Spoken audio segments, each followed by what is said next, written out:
الموضوع داخل في الجد قوي وانتوا واخدين لحد دلوقتي هزار، مش عارف ليه. موضوع الحيات والافاعي اللي عماله تظهر في الشرقيه، الموضوع بدا ينتشر وظهر في محافظات تانية. يعني حتى في محافظه المنوفيه مركز اوسنا ظهر برضو كام افعى كده، يعني ما تعرفش الموضوع ده يعني ايه اللي حصل فجاه كده. الافاعي دي عماله تهاجم الناس ليه وتطلع من مكانها وتقرص، شكلها فاكر الزمن ولا ايه؟ المهم دلوقتي حاجات بسيطه تحميك. يعني دلوقتي كل بقى عنده صرف صحي.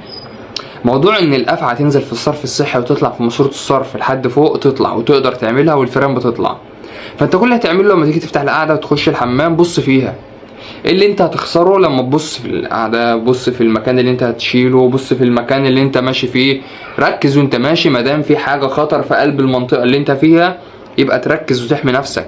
هو كده كده كل واحد له موته، وكل حاجه في الاول وفي الاخر نصيب، وده حاجه احنا عارفينها كلنا. بس انا بقول لك تاخد بالاحتياطات، تاخد بالاسباب. يعني ما تبقاش عارف ان القريه كلها متبهدله ومليانه افاعي مثلا، وانت ماشي عادي حافي، ماشي مشمر رجليك وعمال ماشي في الغيط وخلاص رايح جاي من غير هدف.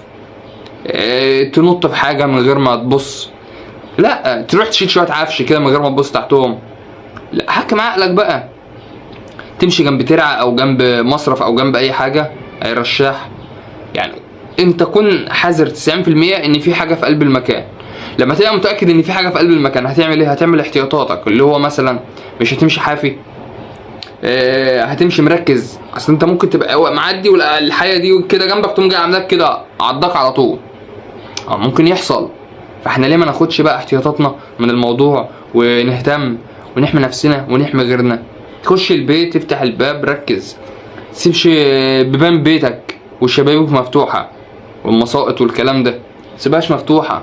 ممكن يمشي في الشارع يطلع يجيلك، تلاقيه قدام باب بيتك، تلاقيه تصحى من النوم تلاقيه على سريرك. ركزوا ركزوا في الموضوع ده، عشان الحوارات دي والله بتحصل. في ناس كتير اتأذت، في ناس كتير ماتت. الموضوع خطر، الموضوع دخل في منطقة دينجرس جدا. يعني لازم ناخد بالنا ونعمل احتياطاتنا، وانتوا تعملوا احتياطاتكم، كل يعمل احتياطاته. ده في تعبان طيوري بيطير، لو انت مثلا في دور اول ولا حاجه ممكن يطير يخش لك الدور الاول ده.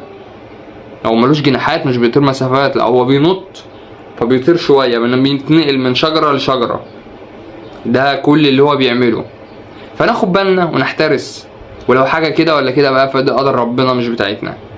لكن انت عملت الاحتياطات اللي عليك، وامنت نفسك وامنت اللي حواليك، خصوصا عشان العيال الصغيرين بس مش اكتر.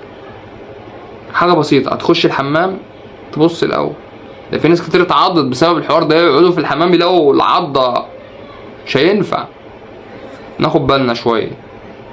لو اول مره تشوفني اعمل اشتراك ولايك، فعل زر الجرس عشان يوصلك كل جديد، وصلي على النبي في الكومنتات. ولو بتتابعني بقالك كتير ما تعديش الفيديو ده غير لما تصلي على النبي واعمل لايك. والسلام عليكم ورحمه الله وبركاته.